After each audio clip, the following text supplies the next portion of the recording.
Assalamualaikum warahmatullahi wabarakatuh. Ahlan wa sahlan ke kelas pendidikan Islam tahun 6 bersama Ustazah Rohaiza. Baiklah murid-murid, mari kita teruskan kelas kita pada hari ini dengan membaca doa. Bismillahirrahmanirrahim. Allahumma aftah alaina hikmataka wanshur alaina min khazaini rahmatika ya arhamar rahimin. Rabbi shrah li sadri wa yassir li amri wahlul 'uqdatam min lisani yafqahu qawli. Ya Allah, terangkan hatiku, mudahkan urusanku, bukakanlah ikatan lidahku, fasihkan tuturku. Amin ya Rabbal Alamin. Baiklah murid-murid, mari kita tengok apakah objektif pembelajaran kita pada hari ini. Di akhir pembelajaran nanti, InsyaAllah kita akan pastikan murid-murid semua dapat menjelaskan latar belakang peristiwa perjanjian Hudaibiyah. Yang kedua, menghuraikan isi-isi perjanjian Hudaibiyah. Dan yang ketiga, menghuraikan iktibar dan hikmah peristiwa perjanjian Hudaibiyah. InsyaAllah. Baiklah murid-murid. Di sini ada info mengenai perjanjian Hudaibiyah. Mengapa dinamakan perjanjian Hudaibiyah? Okey, dinamakan perjanjian Hudaibiyah bersempena dengan nama tempat termeterinya perjanjian ini, iaitu di sebuah tempat bernama Hudaibiyah. Mari kita lihat latar belakang peristiwa perjanjian Hudaibiyah ini. Murid-murid tahu tak?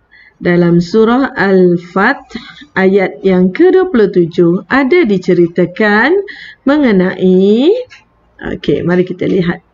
Pada suatu hari, Nabi Muhammad SAW telah bermimpi mengunjungi Masjidil Haram. Nabi bercukur dan bergunting rambut bersama-sama dengan para sahabat. Baginda menceritakan mimpi tersebut kepada kaum muslimin. Lalu mereka pun membuat persiapan menunaikan umrah dan berangkat ke Mekah pada bulan Zulqa'dah tahun ke-6 Hijrah. Mereka membawa haiwan ternakan bersama-sama untuk disembelih di Baitullah. Bilangan mereka adalah seramai 1,400 orang. Tahu tak murid-murid?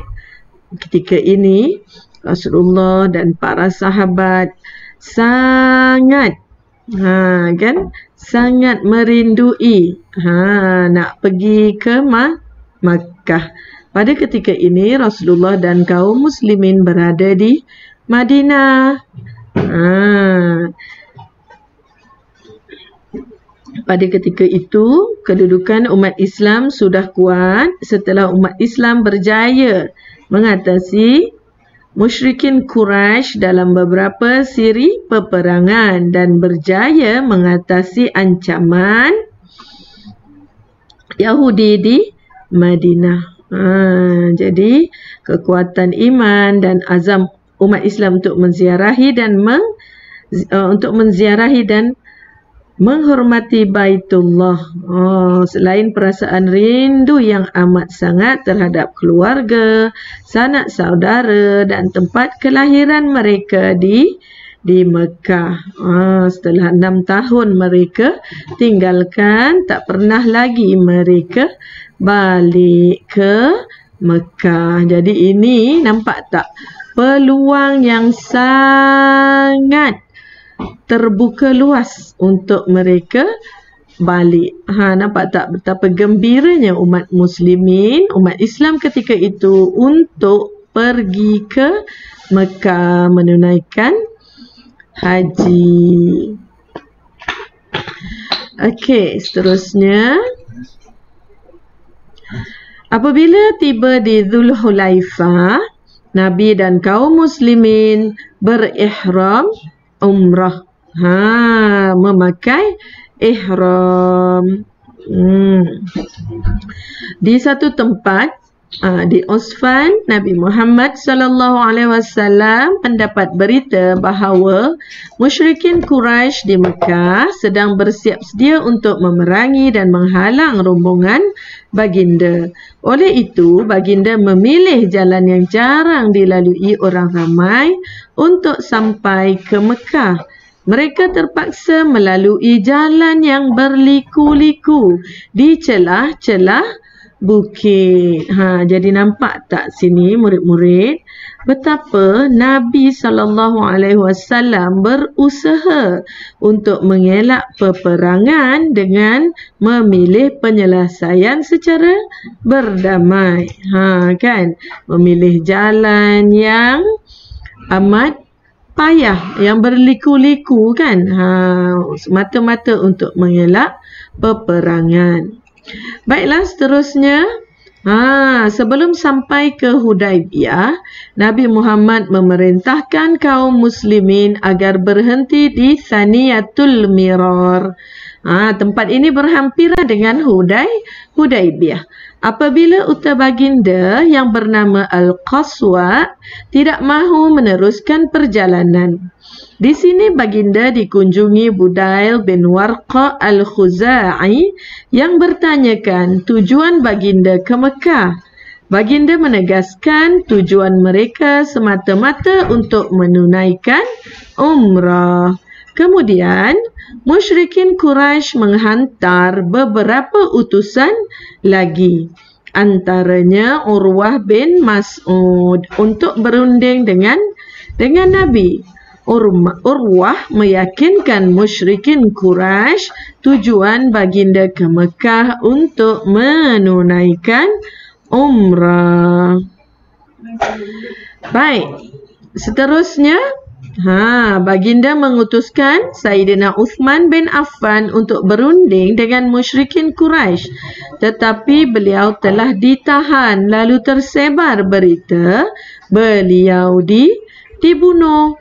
Apabila mendengar berita tersebut, baginda mengajak kaum muslimin berbai'ah untuk bersama-sama mempertahankan hak dan kesucian umat Islam, kesucian Islam. Ikrar taat setia yang dinamakan Bai'atul Ridwan ini berlaku di bawah sepohon pokok. Selepas itu, kaum muslimin mendapat berita bahawa Sayyidina Uthman tidak dibunuh. Jadi apabila tersebar berita tentang Bai'atul Ridwan, musyrikin Quraisy berasa gerun dan mahu perjanjian damai dibuat. Nampak tak? Tahu dia takut kan? Suhail bin Amru pula diutuskan untuk berunding dengan kaum muslimin. Maka termaterilah perjanjian Hudaibiyah secara bertulis setelah baginda bersetuju dengan syarat yang dikemukakan.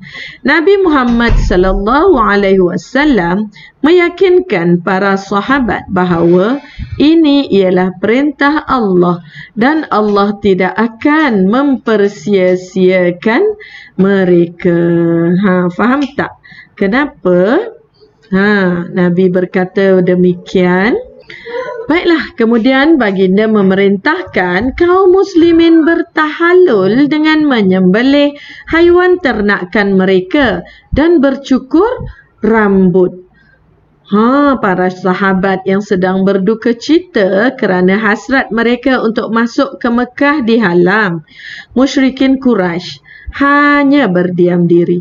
Akhirnya isteri baginda yang bernama Ummu Salamah mencadangkan agar baginda melakukan tahallul terlebih dahulu. Apabila kaum muslimin melihat baginda bertahallul, maka mereka pun ikut bertahallul. Baiklah murid-murid, mari kita lihat pula kepada isi perjanjian Hudaibiyah dan kesannya. Isi perjanjian yang pertama ialah gencatan senjata selama 10 tahun. Apakah kesannya?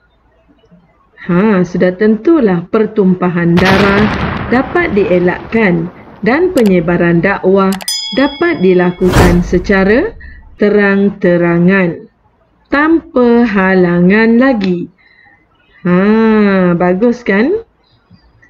Isi perjanjian Hudaibiyah yang kedua ialah orang Islam tidak dibenarkan menunaikan umrah pada tahun ini.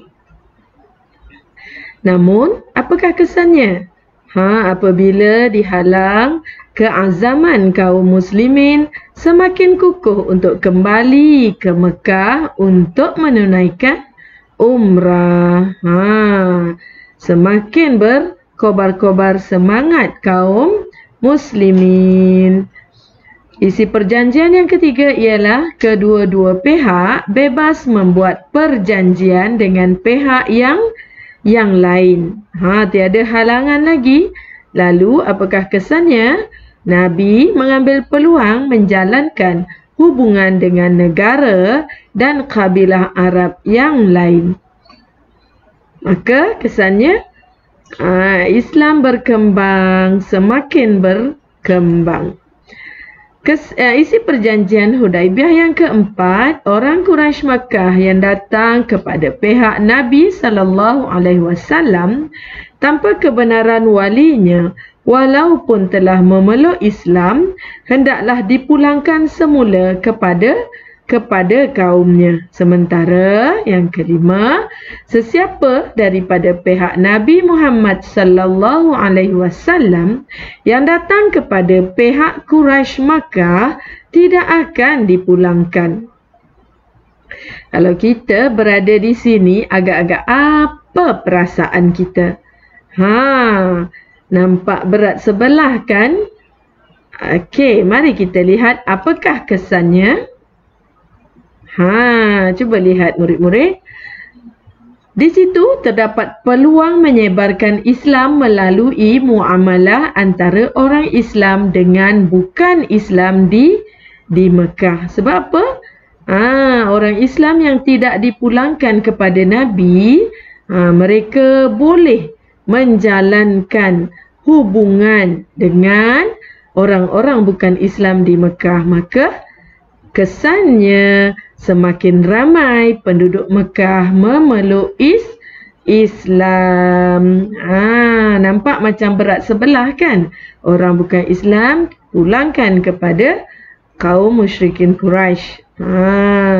Jadinya umat Islam yang berada di Mekah berdakwah dengan bebas. Alhamdulillah. Jadi murid-murid, apakah iktibar daripada peristiwa perjanjian Hudaibiyah ini? Mari kita tengok. Terdapat beberapa perkara yang kita boleh fokuskan di sini. Yang pertama, sebagai seorang pemimpin, Nabi menunjukkan sikap bijak merancang dan mengatur strategi. Kita nampak dari awal tadi, bila tahu je orang nak serang, Nabi pun gunakan jalan pintas yang berliku. Yang kedua, seorang pemimpin haruslah mengatasi masalah dengan tenang dan rasional. Tak ada nak menggelabah-menggelabah kan? Okey, insyaAllah. Dan yang ketiga, bijak membuat sesuatu keputusan. Baik, yang kedua kita lihat sebagai seorang Muslim. Tadi pemimpin, ni sebagai seorang Muslim. Yang pertama, kita mestilah mentaati perintah Allah dan Rasul. Barulah kehidupan kita akan dituntun dan dipimpin oleh Allah. Yang kedua, bersungguh-sungguh melakukan sesuatu. Contoh para sahabat, apabila mereka tidak boleh kembali kepada Rasulullah, tidak dikembalikan kepada Rasulullah, maka mereka pun berdakwah dengan bersungguh-sungguh, menjadi asbab kepada penyebaran agama Islam. Dan yang ketiga, mestilah menepati janji. Menepati janji maknanya dalam kisah perjanjian Hudaibiyah ini tidak melanggar bai'ah, tidak melanggar perjanjian yang telah dilakukan. Baiklah, yang seterusnya sebagai seorang yang dipimpin. Tadi pemimpin, ini kita orang yang dipimpin, pengikut di bawahnya. Apa yang perlu kita buat? Yang pertama, taat kepada pemimpin selagi tidak melanggar syarak. Selagi pemimpin tu tak suruh, okey, kau pergi minum arak, kau pergi mencuri, selagi itulah kita boleh taat kepada pemimpin. Bergandeng bahu dan menyokong pemimpin. Sebagai orang yang dipimpin, kita hendaklah bersama-sama menyokong pemimpin kita. Selagi tidak melanggar syarak, kita sokong apa yang dia buat, apa yang dirancang. Dan yang ketiga, mengamalkan toleransi. Sebab kita tahu manusia ada kelebihan, ada kekurangan. Jadi menerima segala kekurangan dan kelemahan itu, menegur untuk kebaikan, ya. Okey. Dan mari kita tengok. Perjanjian Hudaibiyah ini mengandungi banyak hikmah. Antaranya ialah membuktikan Islam agama yang cintakan kedamaian. Dalam peristiwa dari sejak Nabi bertolak daripada Madinah, menelusuri perjalanan menuju ke Makkah, berapa banyak ya nampak perbuatan, tindakan Nabi dan para sahabat yang cintakan kedamaian. Kemudian dengan peristiwa perjanjian Hudaibiyah ini juga dakwah Islam semakin berkembang, walaupun awalnya kaum muslimin berasa kecewa, kan, tak dapat balik ke tanah air mereka Mekah.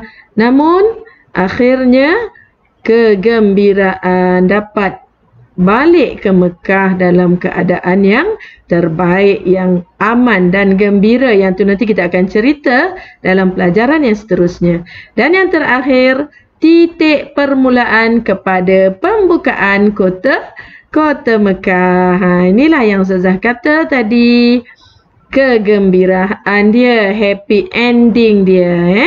Baiklah murid-murid, apakah rumusan dia untuk pelajaran kita pada hari ini? Okey, rumusan dia ialah kebijaksanaan Nabi Muhammad sallallahu alaihi wasallam telah membawa kepada termaterinya perjanjian Hudaibiyah. Perjanjian ini ternyata memberikan kebaikan kepada umat Islam dan faktor utama berlakunya pembukaan kota Mekah.